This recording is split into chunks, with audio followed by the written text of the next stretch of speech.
starting off today with a little PVZ action starting. In the top right-hand side of Oxide LE from Team Exxon, we have got our Polish Protoss player, Gerald. And his opponent in the bottom left-hand side in the blue, representing Ukraine and Raise Your Edge Gaming, we have got Bly.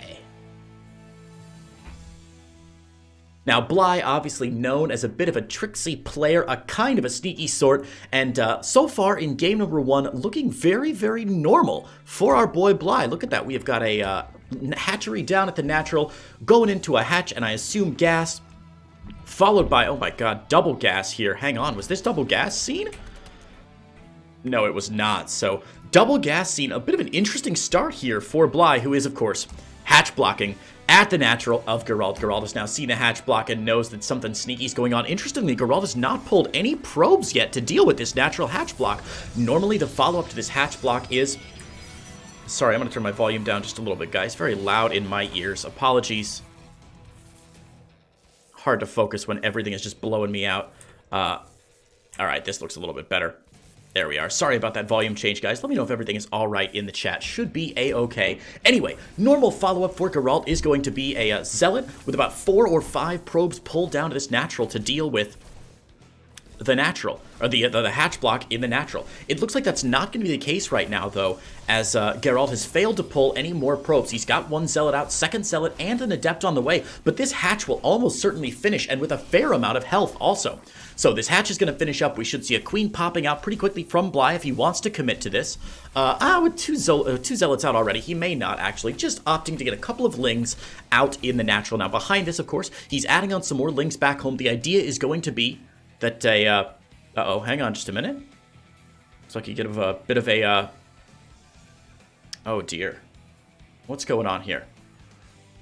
Looks like things have stopped for a moment. And there we go. I think that was definitely me, so, oh boy. Okay, hopefully everything is all right. Anyway, Ling's getting into the main base here for Bly. They are going to get a full scout out. We'll see this Stargate in the main, but they will get taken care of right away. So, natural hatchery has been taken care of here. A couple more Lings coming in, but honestly, Gerald has followed up with this fairly well. I was a little bit concerned about his opener, but he's got 2 Adepts down already, and everything going well for him.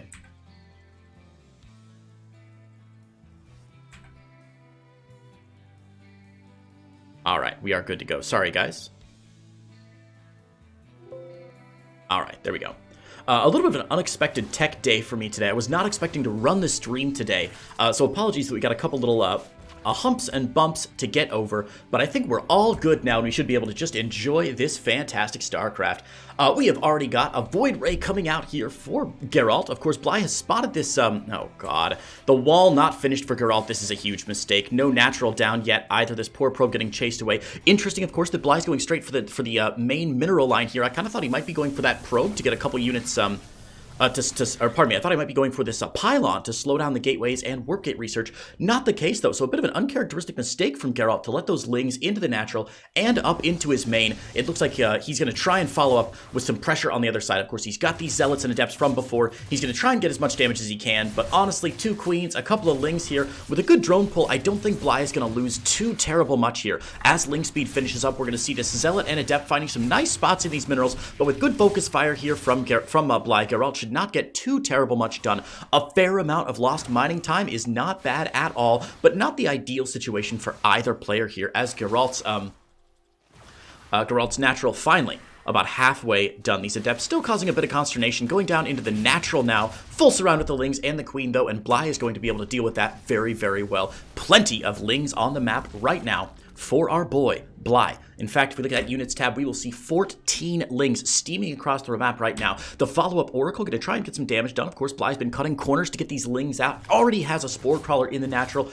Already has a Spore Crawler working in the main as well. So a little bit behind on this Spore Crawler, but 2 Queens going to get a fair amount of damage done. That Oracle will be forced out of the main base. Meanwhile, Lings on the other side of the map getting good surface area on the gateway for Geralt, but Oracle, Void Ray will chase that away. Again, a very scrappy opener on both sides, but we will have to see what these guys follow up with. Already, Gerald going for a follow-up to this Stargate. He's realized that, hey, my Void Ray's gotten pushed away, my Oracle's gotten pushed away. Not a whole lot that's going to get done here in the with these Stargate units, so I've got to transition out, dropping down a Robo Facility and right into, yes, as expected, Twilight Council and Forge. So a lot of possibilities now for Gerald. It's a little bit late for a Glaive Adept follow-up, and of course, normally if you follow up with Glaive Adepts, you're going to go Twilight Council and then Robo. With the Forge down, that seems to indicate that Gerald's going for a much longer gameplay. Going to get the +1, likely going to get some Immortals, and maybe to go straight into Charge Lot Archon, Charge Lot Immortal. He's got a lot of options here to really choose from. So normally I'd say that Bly is favored in this matchup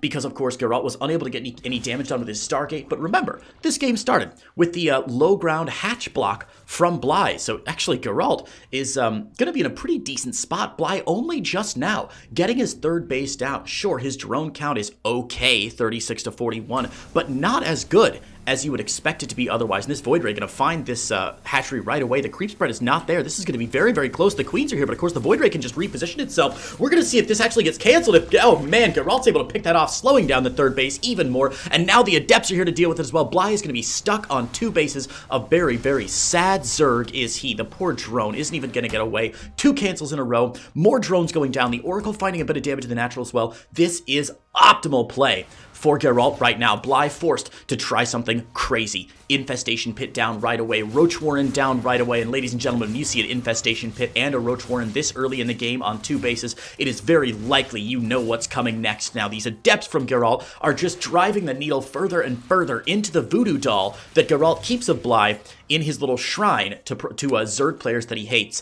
13 more drones going down. Bly has now lost a total of 20. Count them, 20 drones this game. That is way too many drones for any Zerg player to lose. Third base now on the way for Gerald at the 12 o'clock position. And as we said earlier, immediately, Immortals popping out here. Charge Lot on the way. It is going to be Charge Lot Immortal for Gerald. A couple links sneak in here to the natural, but it's not the end of the world. The Immortal already out, the Oracle already here, and of course the Overseer in the main, gonna get the full scout anyway. So Bly knows what's coming his way, and he can prepare for it as best he can. You know, I'm a little bit amazed that there's no Nidus Worm down yet. I definitely thought that's what we were going to be seeing when that Infestation Pit came down, but I think Bly, realizing he didn't have a lot of map vision on the other side of the map, is going to be forced just to eat this investment into his Infestation Pit and not go Nidus until a little bit later in the game. Yeah, we see that Nidus coming down now. That's a little bit frustrating for the Zerg player who's already on the back foot considerably, and he's just got to hope that the amount of roaches he can get on the map will do incredible damage to Geralt, but at this point, that hope is like that of the hope of the men of Gondor as they faced against the rampaging army of orcs. It is a hope, but it is just a fool's hope at best. Swarm Hosts now on the way to complete this Nidus pressure. An interesting choice from Geralt. I thought he might just go for a mass roach push, skip the Swarm Hosts altogether. He's so far behind in this game, it's going to be very difficult for those Swarm Hosts to find much credibility, to find much damage in this game, but Bly is committing to it. 8 Swarm Hosts on, well, it was 2 bases, finally getting his third base up. I highly doubt he'll even saturate this third base up until he can get some more damage done. Unless he can get some more damage done with these Swarm Hosts. It's simply too much of an investment in economy. Right now, the army supply looks fairly similar. If you just casually watch this game and you're like, oh, the army supply down here in the red, 57 to 55. That looks like pretty even, right? Look at the army value tab up here. Twice the gas value for Geralt's army. More mineral value as well. It's all Roach Ravager right now, and Roach Ravager does not do super well against Charge Lot Archon. Of course, these Swarm Hosts being forced to be used defensively. The Nidus Worm only just now finishing on the side of the map, but that's bad timing for Bly, as Geralt is already slapped down one of the Night Eye, and the second one is not going to be able to have any Swarm Hosts that are active. Of course, all these Swarm Hosts have just used their ability to push off those locusts, so none of those Swarm Hosts going to be active for quite some time, and unfortunately Bly almost practically needs those Swarm Hosts back home to defend yet again. As the third base for Bly falls, his hopes in this game continue to fall down. Now the good news is the Warp Prism was picked off by Bly. Some of those Corrosive Biles and Queens were able to drive back the Warp Prism, so Geralt's not able to keep this pressure on for too much longer. Oh god, but the terrible news is this Nidus Worm has been caught. These Swarm Hosts have been caught out as well. A couple Zealots are doing a phenomenal job at the cleanup here in Aisle 7. on Oxide, game number 1. The Swarm hosts chased away, and the main army of Bly getting chased back and back and back and back. Archon's eating a bit of damage there, but the Void Ray scrubbing in so much damage, and Bly is just struggling to keep up here. +1 charge lots with Archons behind this. So powerful for Gerald. We even see +2 on the way from our Protoss player, and he's starting to add in more Void Rays. This is a great read from Gerald, realizing that, hey, wait a minute. He's on Swarm host Roach Ravager? That's terrible against everything in my army, and it's even worse against Void Rays. Nice Swarm Host play here from Bly, actually getting 1 round of Swarm Host through. I think these are going to die just before the Nexus goes down, so that Nexus is going to be saved by a hair on Geralt's chinny chin, and luckily Geralt staying active on the map, keeping that scouting up, and making sure that no more Swarm Hosts are able to find, or no more Nidus Worms are able to find a good position for those Swarm Hosts to attack. We see some Roaches here. I think these are probably just going for trying to scout out a location for their Nidus Worm, but look at this. Geralt already on top of it with more charge lots. In fact, the entire army of Geralt rotating around to deal with these 5 Roaches. That's actually going to pull him a little bit out of position. Bly will be able to get one more Nidus Worm down, rather. Oh, and the Void Ray just missing that Nidus Worm positioning. Should be pretty obvious where he's going, though. If he were... Oh my god, that was almost beautiful from Bly, pulling that Void Ray into those Corrosive Vials. The Nidus will go up, but spotted immediately by the Immortal and smacked down. Oh man, like John Cena in the early days of his WWE career, not able to get anything off the ground. Geralt practically climbed up on the 3rd rope right now, and is, I don't know what wrestler he's most like, but the only wrestling move I know that you do from the top rope is the People's Elbow. So I gotta say, Geralt up on that 3rd rope, tapping his elbow right now, and getting ready to slam down onto Bly. Now, I don't want to overstate things, which is a problem I have sometimes as a commentator. I do want to say that Bly has been doing a pretty phenomenal job. If we look at that income graph, we'll see that Geralt's been pretty much in charge of this game for the last 5 minutes or so, and losing a couple gateways is not a bad start. I will also say that Bly has been doing a phenomenal job playing from the back this game. He has been so far behind the entire game. Anytime a Zerg player is more than 5 or 10 workers behind, the game is not, unwinnable is the wrong word, but just a very, very strong advantage for our Protoss player. So he's going to go in and, anyway, to finish that up, Bly has been doing a phenomenal job playing from a position of weakness, but now we can see the army supply, again, fairly even, but the army value just crazy in favor of Geralt. Bly has kept Geralt back with Nidus play and these Swarm Hosts, buying him a little bit of time, which is exactly what he should have done, but now we see Bly coming up, posturing to protect his 3rd base. Unfortunately, there's a 4th base down for Geralt, and when a Protoss player is 1 base ahead of a Zerg player, you know things aren't great. Templar, I hear on a is that Templar on a patrol pattern? What? I've never seen a High Templar on a patrol path before. Now that is just weird. The Zealots checking around as well. They will see these Swarm Hosts. They won't quite see the Nidus until it's a little bit too late. And again, Geralt being pulled back to respond to this Nidus play just a couple seconds later than he would have otherwise liked to.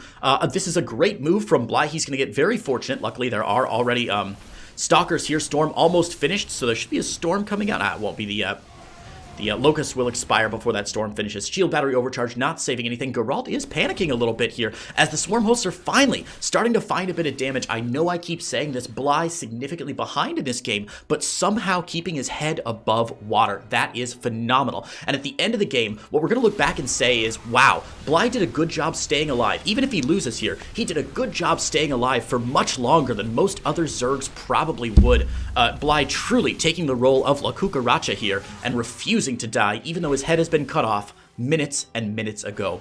4th base out for Geralt. Even after losing 10 probes, he's still 12 probes ahead, and he's cranking out those probes 3 at a time. As +3 comes close to being finished for Geralt, he's going to start looking at a finishing move. Looks like Geralt has failed to make a Warp Prism, though, so he can't really reinforce, and he can't micro any of these Immortals or Archons either. A Warp Prism is so key as you come to a late end-game Protoss army. No matter how strong your army is, that Warp Prism is going to increase the power of the army 5-fold or 10-fold, just making it so much stronger. A little surprised to see that mistake from Geralt. I still think he's got an amazing chance this game.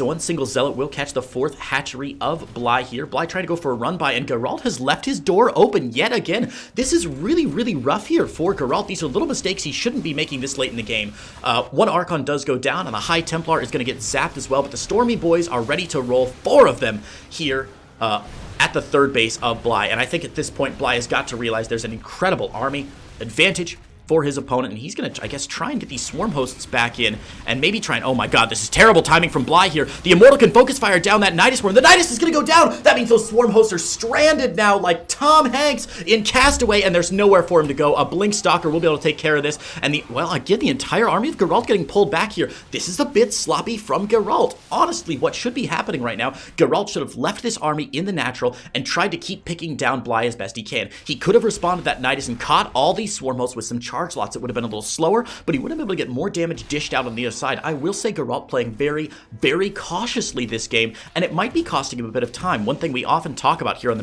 that one Zealot, by the way, killed that entire hatchery. What a freaking champion. That Zealot giving his life for ire, but getting as well as he got.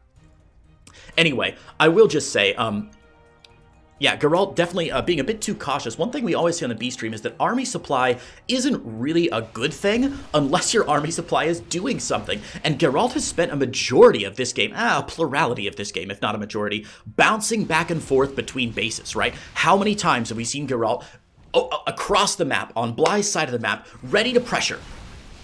And then Bly drops a Nidus Worm or flies by with some mutas or something and does some damage. Gerald being forced back across the map now, but still ends up claiming this game an advantage from the very beginning, and Gerald staying in that #1 slot the entire time. Well played by Gerald, and we're going to hop into game number 2 here very, very shortly. All right, guys. Sorry, just 1 minute. Let me do some admin stuff. All right, making sure everything is okay. Quick update from our guy Grant. Grant was supposed to co-cast with me today, guys, but he is.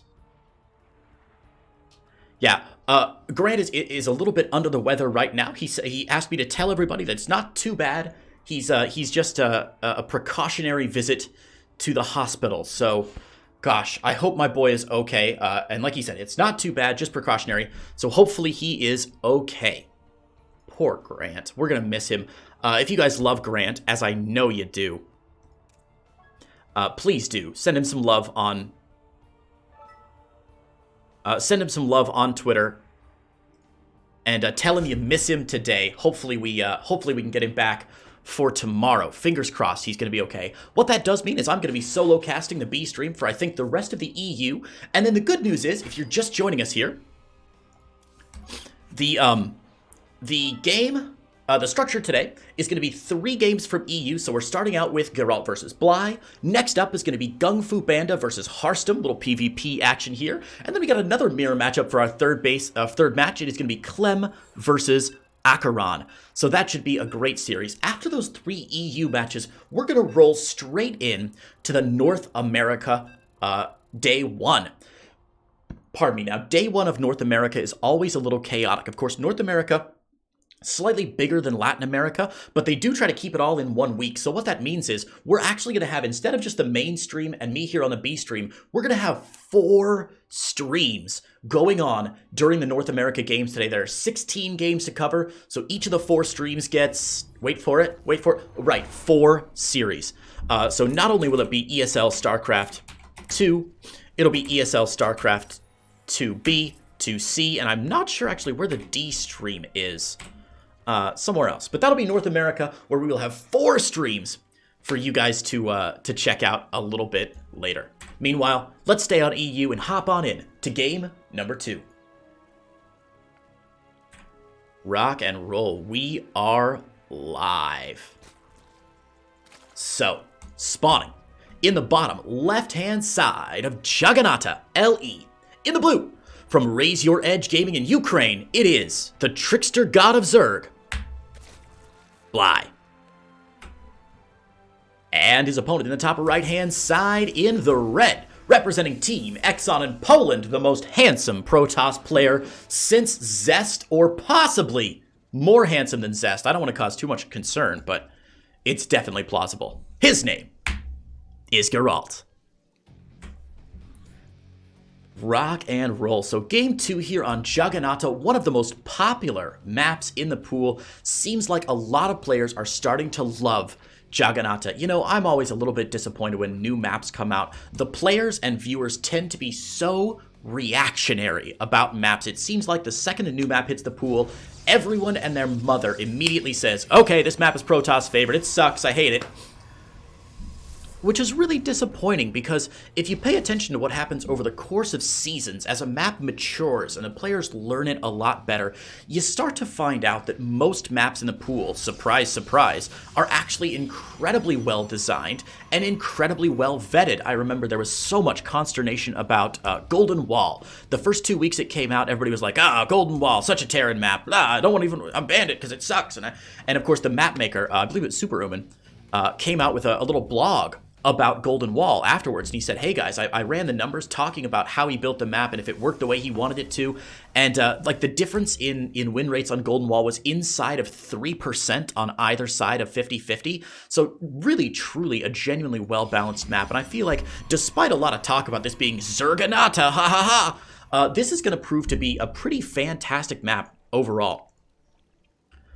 Gotta tell you really quickly, let me adjust, there we go, done.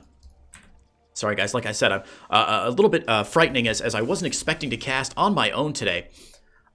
So I will have a couple little production issues, hopefully nothing too large though. If you see anything that doesn't seem to work, do let me know and I'll fix it.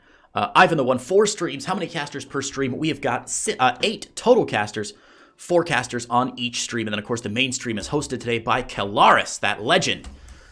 So every stream should have, well, I was going to say every stream should have 2 casters. With Grant's unexpected illness, it looks like we will have 1 caster on a different stream. I might end up solo casting on another stream today. We'll see how things go. But yeah, most streams should have 2 casters, and I'm sure the admins right now are scrambling to fill all those spots. So don't worry, the solo casting will end pretty shortly here. Void Ray going to be out first for Gerald, and I love Void Ray openings right now. PVZ rather. Void Ray openers just seem to be so powerful. A Void Ray, of course, gives you not only a lot of map controls, you can buzz down those overlords and really prevent the Zerg player from having a lot of information, but also, in case you get rushed afterwards, in case there's a lot of lings coming your way, or a big roach push that you're not really prepared for, that you haven't scouted out, the Void Ray is able to stay back home and just do so much damage as well. Of course, you can get an Oracle that does pretty well against lings, but the Oracle will run out of energy eventually, and a Void Ray doesn't have that problem. So Void Rays can be very useful in the long term. I love seeing more of them getting mixed in, and it really has broadened the scope for Protoss players to open up their Stargate openers and really do whatever they want. As you can see, first Oracle out already for Gerald, and the second Oracle is on the way right behind it. First Oracle catching a couple transferring drones here. This is really nice. Good save by Gerald there. Spore Crawler's a little bit late, which means 2 and maybe a 4th drone. There we go. 4th drone isn't going to go down here, but 3 kills on that Oracle, forcing out some Spore Crawlers and should force a cancel here from Bly. And a second Oracle on the way. So far, this is pretty dang good harassment for Gerald, who's going to grab a second Overlord, further disrupting Bly's build order. Bly so far just playing a bit of a macro game, going up to Lair Tech, and the real thing you want to look at when a Zerg player is going Lair Tech is how many gases do they take after that. If you're just sort of watching the game on a casual level and you want to sort of figure out what the Zerg player is going for, if they've got 3 bases and a lair, your next question should be, how many gases are they going for? As a general rule of thumb, if you see 3 gases, that usually means speed roaches. If you see 4 gases, that usually means Mutalisks on the way after this. Right now, though, just 2 gases down for Bly, which indicates that he'll probably go roaches. He might skip roach speed if he's so inclined, if no more gas comes down. But again, general rule of thumb, really depends on how many roaches he wants to make. By the way, really nice damage from Geralt here, getting another queen kill. In fact, let's take a look at the units lost tab and that resources lost tab, and you can just see what an effective game Geralt's playing right now. 3 overlords, 2 queens, a handful of drones, all for 1 adept and 1 probe. That is not too shabby at all. It's not the epic, 37 drone kills that you might want to see sometimes, but Gerald hasn't really gone all in with this aggression. Just a couple of Stargate units out, and he's able to tech behind this. He's got a Forge working on +1. He's got an extra gateway going down, and of course that Twilight Council already coming down. As we see, it looks like Gerald going again for Charge Lot Archon here in game number 2. It worked so well for him last time. I don't see any reason why he should change that up. He has, of course, seen the Roach Warren from Bly. Bly is going to go for speed, actually, on his Roaches. He's grabbed gases 3, 4, 5, and 6 now. So Bly, on all 6 gases, trying to grab a 4th base, but I think the Oracles have just enough energy to force another cancel here, and Bly is probably getting some PTSD right now, thinking, oh, man, this is exactly what happened last game with my 3rd base, where it just got canceled, and Gerald was able to spin that economic advantage into a huge military advantage later in the game. Oh, man, Gerald going to dive real deep again here, sacrifices one Oracle, gets the other one out though. Oh my goodness gracious, look at that. The Oracle with with 10 health and 3 kills is going to escape. A couple of adepts pushed away by these Roaches, but most importantly, this has shown Gerald that, oh, hey, wait a minute, Roaches, that's a fair amount. He's seen 4, a couple more in production as well. So Gerald should be doing a couple more rounds of warp-ins back home. Take a look at the structures tab here. Only 6 gates down for Gerald. Usually on 3 bases, you want to be on about 8 gates, and we see Gerald finally scrubbing in those 2 extra gates, and we'll add a few more, I think, just to be safe, realizing that, hey, Roaches are a real threat here, and there are lots of Lings on the map as well. Gerald better hope that his wall holds pretty steady, and hopefully that his Immortal pops out sooner rather than later. There is a Chrono going down on the Robo right now, so that Immortal should be coming out. Ooh, Gerald moving across the map right now. This is a very bold move from Gerald. He has not seen this Ling pressure popping up from Bly, but Bly actually not going for the full pressure that I thought he was going to. Looks like the Roaches have been called back home for Bly as he worries about the units from Gerald coming across. Lings again coming into the natural, and if I've got one thing... Oh, no, Gerald! Okay, refocus firing. Goodness gracious, those unbuildable bricks getting a couple shots from the Immortal that he didn't want right now. Gerald leaving his front door open yet again, and this is a mistake that Gerald made in the previous game. Of course, the last game, Gerald was so far ahead that it didn't matter if he lost 8 probes. This game, however, those 8 probe kills are going to put Bly ahead economically. Couple of Archons are out. The Void Ray, the Warp Prism still here for Gerald, as is the Void Ray. So plenty of opportunities for Gerald to push if he wants to, but it looks like Gerald is just going to retreat, giving Bly some space to breathe. Bly now has a Spire up in his main base, Infestation Pit behind this, and we'll see him going up to Hive Tech. Looks like Ling, Bane, Muta is going to be the mid and late game play from Bly here. Even though he started with Roach Ravager, Bly's a smart enough player. He knows, look, Roach Ravager isn't really sustainable. We saw that in game number 1. Oh my god, these Banelings gonna blow up. Oh, not getting any probes though, and of course they're +1 Banes, not +2, so it would have taken twice as many to get that same amount of damage done. Anyway, Bly realizing his mistake from last game, that staying on Roach Ravager just isn't sustainable, and if the game drags on past the 10-minute mark, past the 15-minute mark, Bly's not going to be able to really muster too much aggression if he stays on Roach Ravager for too long. Now, an interesting choice from Bly. Instead of going for Mutas right away, he is going to get some Corruptors out. I think he's fearing the transition right now from Geralt into Phoenix, which is exactly what Geralt is doing. If we check Bly's vision, actually, we can see he's not seen either of these Stargates yet, so this is just a phenomenal read from Bly here in game number 2. Even though he's not spotted either of those Stargates, he's sort of reading Geralt's mind a little bit and saying, okay, what can you transition to that I'd really be afraid of, and what can I do to prepare for it? Bly kicking out a couple of Corruptors, but I think waiting to build more Corruptors until he confirms that it's Mass Phoenix from Geralt. Geralt, of course, seeing those Corruptors, realizes, aha! You're trying to counter my counter? Well, I'll do a different counter instead. These players are doing a phenomenal job this game, playing that very, very lucrative PvZ chess match. And oh god, just as I say it, that they're doing such a good chess match, Geralt chokes on a chicken bone and eats a bunch of damage. 17 probes going down. That is damage that you simply cannot take if you're playing in a DreamHack StarCraft 2 Masters EU region. Guys, these players are too good to allow a 17 probe kill Baneling hit like that. Geralt should have pulled his probes away there. He had the Archons in place, just absolutely failed to make that work. This is a huge mistake from Geralt, and that puts him significantly behind now. Corruptors get chased away from this 3rd base of Geralt. Geralt, of course, on 4 now, but Bly grabbing a 5th base in the bottom corner. Greater Spire on the way, 8 Corruptors here, and it looks like Lingbane Muta not going to be the play from Bly at all. Lingbane Muta, of course, a very, very common follow-up to the Roach Ravager opening, but Bly is deciding, you know what? I'm not going Lingbane Muta. I am instead going Broodlords with Lingbane underneath. A bit of an unorthodox strategy, you know. 12 months ago, 2 years ago, 3 years ago, Broodlord Lingbane was so powerful. Throw a couple Infestors under there with Infested Terrans, and baby, you got a stew going.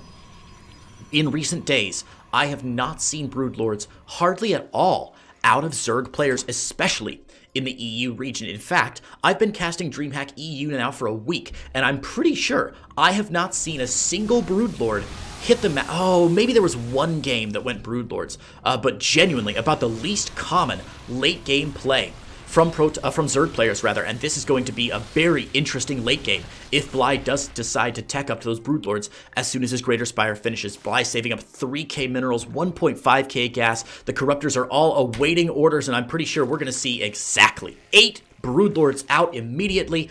And we should see some more Corruptors to support them eventually, but this is going to be very scary. Gerald, by the way, has no idea, has not seen the Greater Spire yet, has seen a few Corruptors, which might be like, okay, is he going to go for that? I'm not really sure. The good news for Gerald is he's been prepping. He's got his Fleet Bacon down in the main base, so chat, I hope you've got your griddles ready. The Fleet Bacon is down, the Tempests are on their way out now, and if the Tempest count gets high enough, these Broodlords could be completely neutralized. Right now, the army values are looking very even for these two players, but oh my god, Gerald!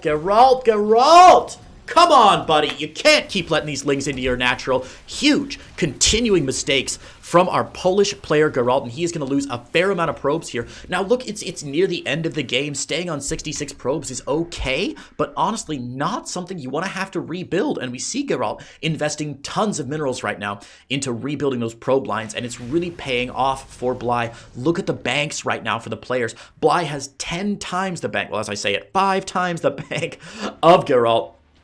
And Gerald has to find himself doing some more and more desperate moves to stay back in this game. I love the Zealot run-bys. Sometimes a Zealot run-by can be absolutely devastating, right? Kill off 10, 15 drones, kill off a hatch, maybe prevent that larva production later in the game. But Bly's creep spread is so good. He saw this coming a mile away. Able to rotate some lings over, has a few more spines in, and that Zealot run-by not going to do much at all. First carriers now rolling off the assembly line for Gerald.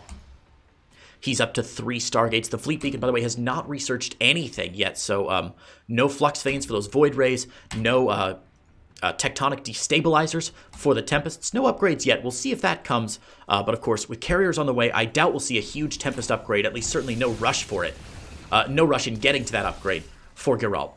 Gerald again trying a run by, but Bly's creep spread just phenomenal. Look at the map right now, more than halfway covered with creep. A nice little storm to start off that engagement, but a decent fungal as well. Unfortunately, the fungal going to wear off just in time for Gerald to evacuate. A parasitic bomb is doing a fair amount of damage on the Tempest in the backside here, but the Broodlords have arrived, and the Broodlords are going to find themselves in a really nice position on the south flank here. This is a great engagement from Bly so far, moving these Ravagers around. The Infestor energy, of course, very, very low. Only 1 Infestor in this army for Bly, so Gerald's not going to get fungled again, and that's going to force Gerald back. A big warp in the main base, though, and let's see what tech Gerald can go for. Now, if Gerald's paying close attention, he's going to want to go for some of these key tech buildings. Infestation Pit, Spawning Pool, the Corruptors coming back here, but of course, Corruptors can't do jack diddly against these Zealots. The Zealots need to focus on, oh, they're not going to be able to focus fire here. This is a bit of a misstep from Gerald. Again, if he would have focused down either the Spawning Pool or the Infestation Pit with those Zealots, he might have had a good chance of taking them down. I simply don't think that's going to be the case, though, as now the Spawning Pool's at half health, the Infestation Pit's at half health, and that doesn't mean your Infestors and Zerglings come out with half health when they hatch, guys. It means that they are still ready and raring to go. That's a good defense by Bly, but it could have been so much more from Gerald. But chat, I believe you know what meme is approaching. So get those -400s ready as the Mama Ship is on the way. Gerald, my man, I'm going to buy you a subscription to Home Depot's membership service so that you can buy a damn door and a lock to go with it. Lings into the main again. We are going to see the Stargate go down here. This +1 shields might actually be under duress. Not quite, but the Fleet Bacon is going to go down. So put the griddles away, scrape that grease off, and don't make any more bacon because the Fleet Beacon is gone, baby dolls. Meanwhile, a massive fungal growth onto Gerald's army here, and these carriers are going to eat so much damage. Feckless storms from those Tempests, trying to stop those Broodlords from going, furthering their push and sieging up, but it's not going to be enough. Those Broodlords, of course, with massive hit point pools. Every Broodlord with something like, 250 HP, I think. They're just difficult to take down. And with the Corruptor's Caustic Spray, they are going to take down this 5th base for Gerald. Gerald now on 4 bases and being sieged by a very terrifying Bly army. Now, Gerald has lost almost everything here. 2 carriers, 3 Tempests, a lot of Archons have gone down. His Storm energy is still fairly high, but Storm is not going to be enough. Remember, guys, Storms don't stack. So even if you do have 10 Storms and you put them all on top of those Broodlords, it takes a long time for the Broodlords to actually die, right? So storms are not going to be enough. Like, storms alone are not going to be enough. Gerald trying to rebuild his infrastructure. The fleet beacon is restarted. He's got +2 air attacks on the way and adding on some void rays. But guys, I just don't think he's got much of a chance here. As we see, yeah, this base has been spotted here by some links, and with this humongous corruptor count, there is no way the Tempest and carriers can engage. All right now that Bly is doing is trying to avoid these Archons with the corruptors and find a way to siege up. Of course, Geralt now blocked out of his main base, and things going from bad to worse as the corruptors take down the main, take down the fleet beacon, take down the Stargate, and the Broodlord sieging up the production of Geralt right now. Bly is truly on fire here in game number 2. As we said earlier, a storm goes down, but it takes a few storms to kill off those corruptors, giving Bly plenty of time to dodge out of the storms. Meanwhile, Parasitic Bomb is going to take out one of these carriers. Oh my god, just out of time. The carrier barely saving itself. Another Nexus on the way for Geralt, but look at the banks. That tells the whole story. Geralt can't spend his money at all, and Bly can't spend his money fast enough. Infestor with a fair amount of energy now. Yeah, Ling run by here onto the base that Geralt just finished up, and Geralt's gonna lose that Nexus. Can't quite get the cancel in, and goodness gracious, y'all, this is looking rougher and rougher for our Polish Protoss player as Bly draws the noose around his neck and tightens it. He is the Hangman. Can Geralt cheat the Hangman? Is Geralt a fan of the Doobie Brothers? Something tells me he's probably not, so I'm guessing he doesn't know how to cheat the Hangman at all.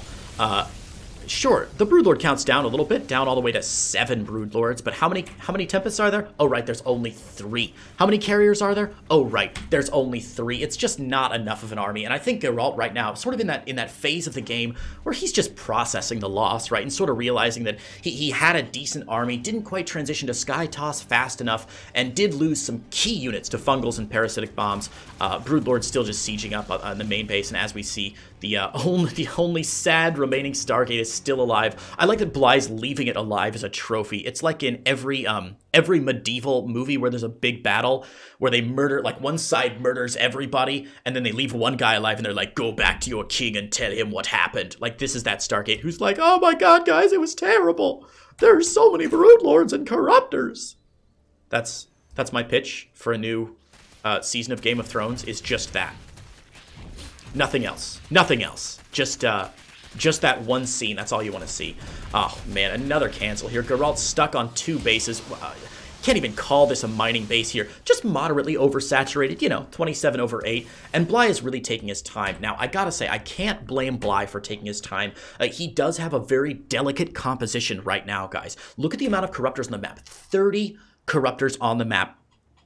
If you just go in guns a-blazing with 30 Corruptors and stack them up over an Archon, or let the Stalkers get underneath them and actually do some damage, you genuinely can lose from this position. I'm not saying it's plausible. I am saying it's possible, though. So I think while we may, and of course we have map hacks, remember, we know exactly what Bly and Geralt both know, but these players don't have full vision. So Geralt might not know how invested Bly is right now, and Bly might not have any idea. Maybe Geralt has a ninja base somewhere. Well, he's doing a pretty good job checking for that. But remember, we have map hacks, so I know we're very quick to be like, oh, this is over, come on, tap out. But we have perfect information, and these players simply do not. God, the burrowed lings in the main. Bly, you cheeky boy. Just like the Bee Gees circa 1975. He is staying alive in the main base. I mean, one sad Tempest still not coming out. This poor Stargate is like, guys, I'm telling you, it's terrible, guys. Geralt on 17 workers. I mean, take a look at the income graph here. We can just see Bly has completely taken over in the last few minutes here. And Geralt's going to go for one last hurrah. He's got, what, 3 carriers, 3 Tempests. And he's got a pretty decent army here. And like we said, Bly still has to be very cautious about his engagements. He can't waste a lot of Infestor energy on bad Fungals. Oh my god, Fungling all those Templar is huge. Doesn't quite kill. Oh, the second chain Fungal on the Templar, but ho-ho! Geralt saves those Templar. This is incredible. He morphs the Templar into an Archon as they were Fungal. They would have died otherwise. I mean, they're gonna die anyway, but that was such a cute little play from Geralt there. Barely getting those Templars saved, but Geralt knows it's not enough. The double G goes down, and ladies and gentlemen, Bly versus Geralt is gonna go into game number 3. That's exactly what we wanted. Game number 3 out of these players is going to be phenomenal. Wow, what good games so far from both these guys. Really quickly, guys, let me update my overlay just a little bit. It's not quite as fancy as the A stream, But like I said, I wasn't really planning on playing this one, so I wasn't planning on running production today. So I'm sort of having to make some stuff up on the fly. Let me get there we go. That way we know what matches are coming up. I know this isn't quite as fancy as the oh, come back, buddy.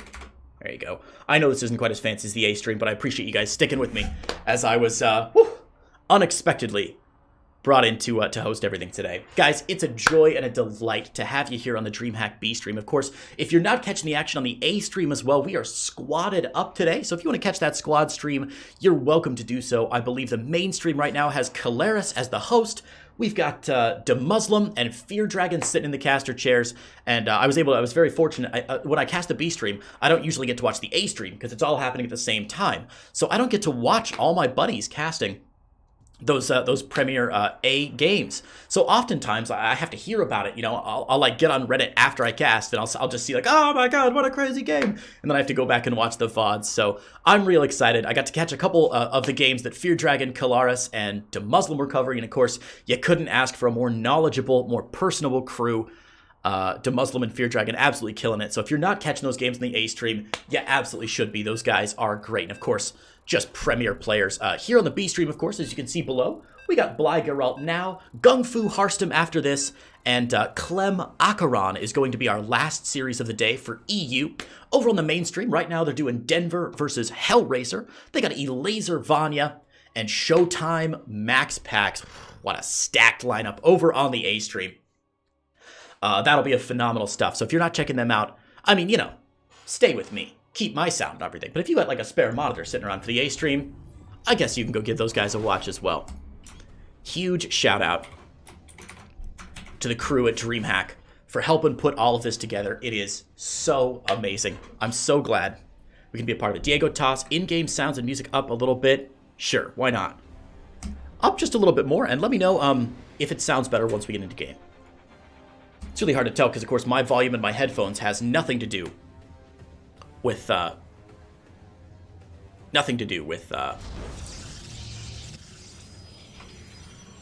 on. Oh, that's why. There we go. That ought to be a little bit better. Nothing to do with what you guys hear back home. All right, let's intro our players here in the rubber match, and then we'll talk a little bit about where these players are in their brackets, or in their groups rather, and what that means for the group stage after this. Spawning. In the bottom right-hand side in the red. Representing Team Exxon and Poland, it's our Protoss player, Gerald. And his opponent. In the top left-hand side, representing Ukraine and Raise Your Edge Gaming, our Zerg player, Bly. Bly going hatch gas pool. What is this? Bly playing macro 2 games in a row? I'm pretty sure he's just given his account credentials to Raynor. This doesn't seem like the Bly that I know and love. Not at all. Alright, so I promised you I'd talk a bit about the groups, and even though we don't have a bunch of fancy group graphics like the A stream does, I can still sort of walk you through where we are in these groups as these players are doing their very standard openers here. Of course, we're casting our first game today from Group A in the EU Regional Group Stage. Ooh, very early third base from Bly, by the way. Group A right now, a pretty tight group actually, and this match has a lot riding on it. Right now, both Bly and Geralt are at 1 and 2. They have won 1 series and lost 2 series. Today's match is going to be a huge win for either of them. I cannot tell you guys the difference between being 2 and 2 in your group and being 1 and 3. Whichever player loses this will go down to a 1 and 3 loss, which basically means, not 100%, but basically means they have to win all the rest of their series to even have a chance at ending up in the top 4 of these 8-player groups. The top 4, of course, are the only players that move on. The bottom 4 players in each group of 8 are sent home. They're eliminated. They get a little bit of money and some EPT points, but obviously what you want to do is make it into the top 4 in the group so that you can move on to that bracket stage later in the day. Later in the next week, actually, sorry. Later next week. We'll wrap up the EU group stage this week, and we'll start with that bracket play next week. Now, you may be wondering, okay, top 4 go on. Why does it matter then? Why do you bother playing out all the games? If you know you're in the top 4, surely you'll just quit, right? Well, not so fast there, Sparky. Number 1 and 2 in each group get seeded into the upper bracket, which means they basically have a double elimination tournament. They get 2 chances to move on and can take 2 losses. If you end up in spots 3 and 4 in the group, you still move on to the bracket stage, but you get bumped immediately into the lower bracket, meaning that basically if you get 3rd and 4th place in the group stages, the bracket stage for you is single elimination. And of course, if you're in the bottom of the bracket stage, you have to battle through almost twice as many matches. So there's a huge incentive for these players to end up in the top 2 spots in each group. Little adept pressure here from Gerald, but he is not going to get too much done. Yeah, he'll even cancel that shade. The Void Ray will find itself an Overlord kill here. Finally, on the hunt, our little Jaws boy gets something here. Oracles, again, on the docket for Gerald. That first Oracle popping out. We'll see if he goes for a second Oracle like he did last game, although it seems unlikely. Usually, if you see that 3rd base coming down early, it means that you're going to skip the second Oracle, at least until a little bit later, if at all. But right on cue, Bly's Lings popping into 3rd base. There's an Oracle here. There's some Adepts here. These Lings aren't going to get much done at all. Void Ray will be brought back home just in case Bly tries to be a little bit cheeky. Of course, leaving these Lings here can be a little bit scary for a Protoss player. Always a little bit worried that, wait a minute, you're leaving 10 Lings here? Do you have 10 more? Because 10 Lings isn't really a problem, but 20 Lings is definitely a problem in that 3rd Nexus area. Can easily get a full surface area on the Nexus and get a good surround. So Gerald bring that Void Ray back home, not only to kill off the Overlord, so no additional scouting, but able to clear out any more Lings that may pop up. Luckily for Gerald, Bly, not going to do any more pressure, is going to be content back home to go for Roach Warren and his Evo Chamber. Now, the Scouting Overlord for Bly did not see these 2 additional buildings from Gerald, so he does not know about the Forge, Twilight Council, and certainly does not know about that Robo in the natural. Actually, let me confirm that really quickly. I don't think he knows about the Robo in the natural. No, he does not. Right. So Bly's a little bit in the dark. But you know, Gerald's done this very similar build 3 games in a row now where he's opened with Stargate and moved on into Charge Lot play. And we see, again, Charge Lot starting up right away for Gerald. So while Bly certainly hasn't spotted it, hasn't scouted it, doesn't know about it yet, it's a fair guess. It's a fair assumption that Bly can make that, hey, you know what? He's done this the last 2 games. He went into this Charge Lot Archon play, or Charge Lot Immortal as he did in game number 1 before transitioning into Archons after that. It's a fair guess that that's probably what we're going to see again this game. And we see +1 melee attack coming out instead of +1 missile attack. Now, some of you might be like, wait a minute, Creighton, Roaches are a missile unit. They're a ranged unit. They don't benefit from +1 melee attack. Why on earth would Bly get missile attack, or get melee attacks rather, and Roach speed instead of getting missile attacks? Wouldn't missile attacks make more sense? You're right. If Bly was planning on staying on Roaches for longer this game, he would definitely getting +1 missile attack, going up to +2 missile attack, maybe even a Carapace speed.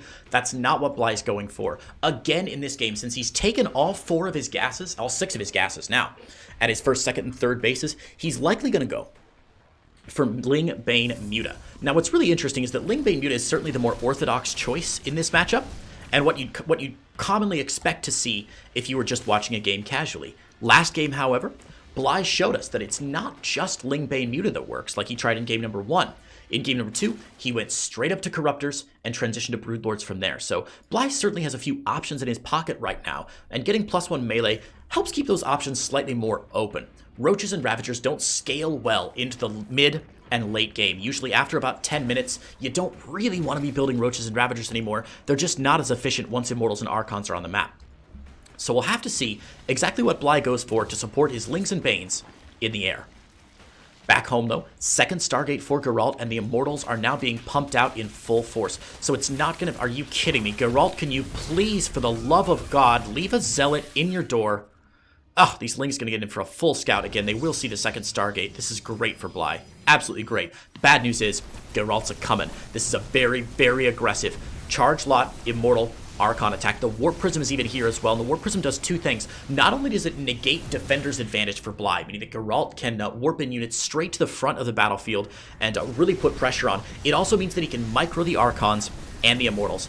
So if they see Corrosive Biles coming down, if the Banelings are able to get a good shot here, oh my god, that Stasis Ward was gorgeous, stopping those Broodlings and slowing down some of the Banelings. Very nicely done there by Geralt. Bly, of course, with some counter pressure here, forcing more charge lot warp-ins back home. This is not what Gerald wanted. And it's going to force his entire army back home. I'm getting flashbacks to game 1 again. Now remember guys, Gerald did win game number 1, but the biggest criticism we had of Gerald in game number 1 was that while he had a very nice army supply, he had an income advantage for the entire game, he spent most of the game going back and forth between his natural and Bly's 3rd or 4th base, just defending against continuous run-bys and Nidus play from Bly. Bly was able to negate Gerald's army supply advantage by keeping him on his toes by playing that guerrilla warfare style, forcing your opponent to respond to continued drops, continued harassment, continued pressure at multiple places in the map. And Gerald seems to have had real struggles dealing with this. He's not going to see this push coming either down to the south side, and he's got to hope now that this big Zealot warp-in can do some big damage in the natural.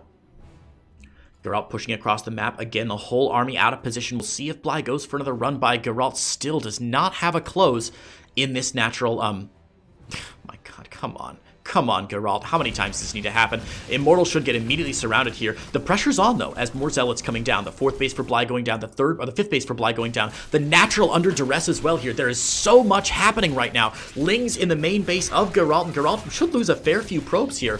Nice Zealot warp-ins again, continuing to distract those Zealots, but 10, 11 probes, 14 probes going down. These Banelings getting massive connections, and what that means is Gerald really needs to win this game sooner rather than later. He's now down 48 workers to 69. Nice for Bly.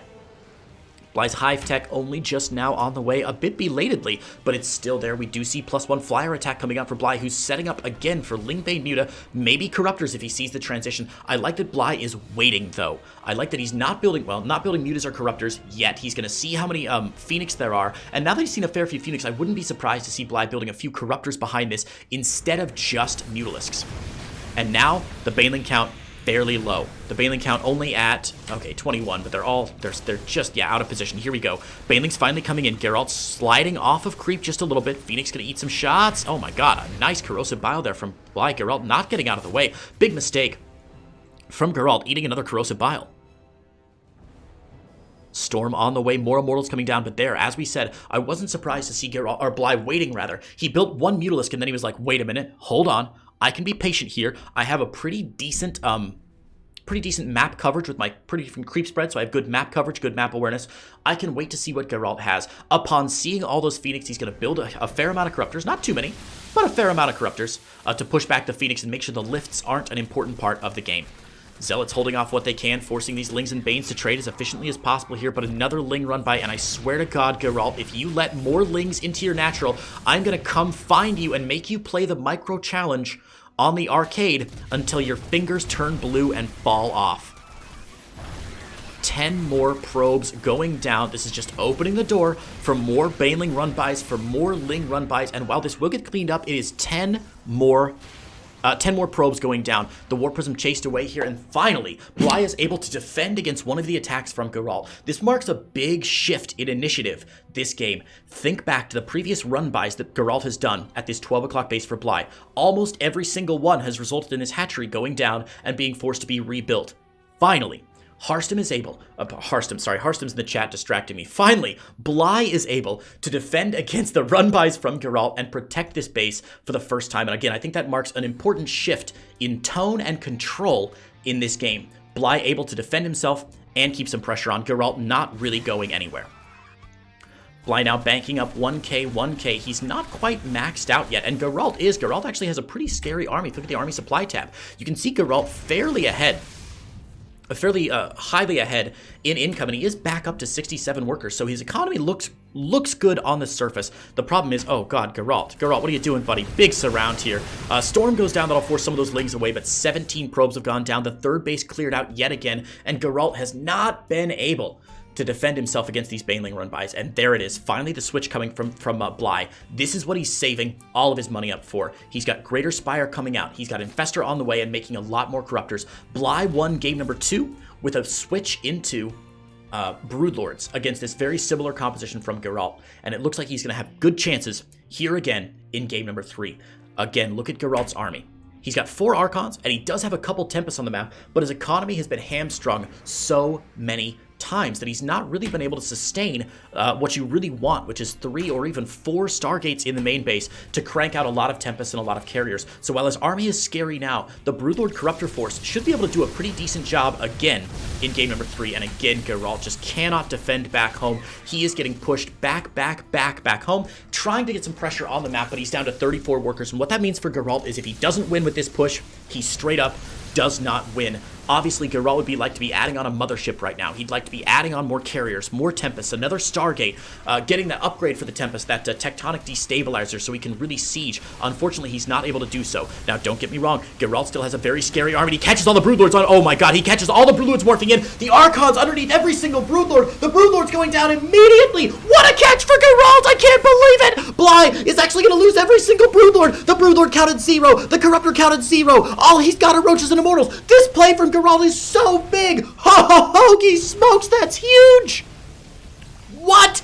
Immediately, Bly has been drained of everything. He's got 7 more Broodlords on the morph. Where are they? Okay, they're safely at his main base. These 7 Broodlords should get out, and that's good. But Gerald back home has been building up a couple more probes. He's got some good storms going down, and it looks... I don't believe this. Bly is going to get snookered, caught completely by surprise. Are you kidding me right now? The Roachborn is down. The Broodlords are finally engaging here. That just means the Tempests need to come forward. The Tempests, though, are not under threat at all. Look at the Corruptor count. It's 2 Corruptors. Count them. 1, 2. That's it. 2 Corruptors means these Tempests can fight these Broodlords completely unopposed. Tempest. Go, baby, go. Broodlord's gonna get cranked down, and Bly is going to lose almost everything. He's lost a couple of bases now, and unbelievable. What a timing from Gerald, able to get in when his army was strong and prevent Bly from getting to that strong point, and Bly is gonna drop the game. GG, and the handsome Polish Protoss player Gerald